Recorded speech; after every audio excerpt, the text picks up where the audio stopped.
cat today. What else happened, baby? Where's the wine? It soothes my mind. Hey, so I'm back. I have no pattern with this, so forgive me. I have had some frequent discussion about a topic that kind of came to be. I'm going to call it faith and failure. And after having several different conversations over several weeks with several different people, I've come to a conclusion. Faith and failure do not mix, and you can't have both. People feel like they have failed or may have failed at goals that they set for themselves or expectations they had for themselves. So, a lot of people are walking around kind of disappointed at where they are in life.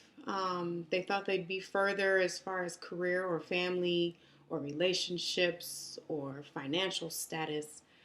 A whole bunch of different categories. But this, for me, covers everything.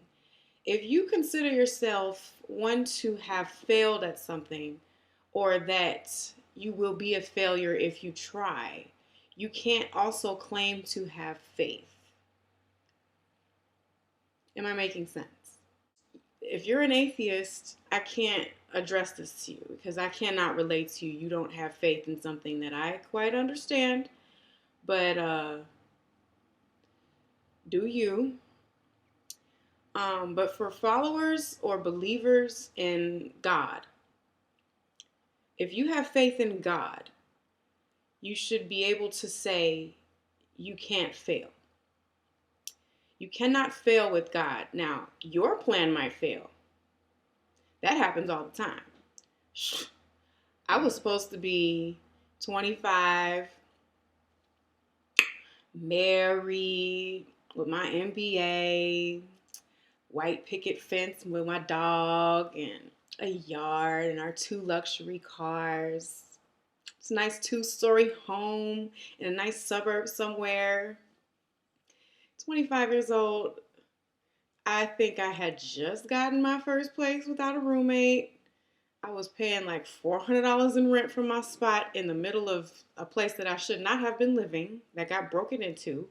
Didn't have no master's degree, and didn't have a job that I thought was up to par. But I was a happy person, and I wasn't beating myself up over it because that was my plan, and my plan got shot dead.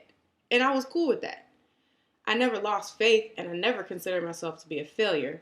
I had broken up with however many different boyfriends I had at that point in my life.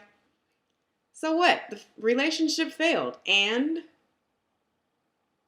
God's not failing me. That never happens because I had faith. If you have faith that God's got you, you cannot also claim to have failed because that would be claiming that God has failed, right? Right? God don't fail. It doesn't happen. Your plans fail. A lot of believers say pray, and I think that you should pray, always. But you also need to listen.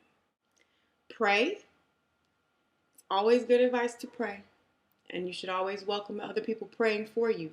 But listen, because God can tell you something, and you too busy talking. And you can't hear the message that he's trying to send to you. Because he might be telling you over and over again, you keep asking me for this car.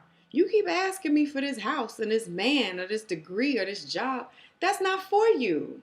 And you so busy yammering about it that you can't hear him telling you, nah, bruh, that's not for you. So sit back and listen and then act. Do what's within your power. Stay positive. And keep your faith because God's not going to fail. It can get uncomfortable and it can get sad and it can get tough. There's no denying that. But failing altogether? I don't think so. Not my God. That's all I have to say. Just wanted to put that out there. I hope you can take it and do with it what will help. But, be well. She want a Cabernet. I want a Cabernet. Sauvignon Blanc as it flows away.